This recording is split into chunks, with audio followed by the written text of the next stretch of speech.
एक लोमड़ी 2 दिन से भूखी थी। उसे कहीं भी खाने को कुछ ना मिला था।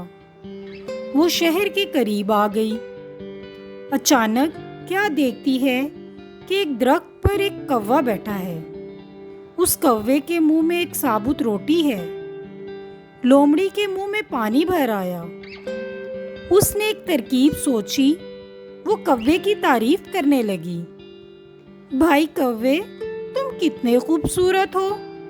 तुम्हारे पर कितने खूबसूरत है।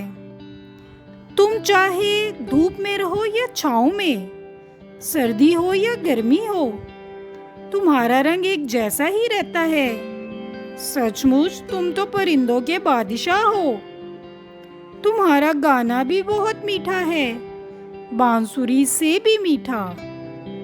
दिल तुम्हारा गाना सुनने को तरस रहा है। जरा गाना गाकर सुनाओ। कौवे ने अपनी तारीफ सुनी तो खुशी से फूला ना समाया। वो भूल गया कि उसकी चोंच में रोटी है।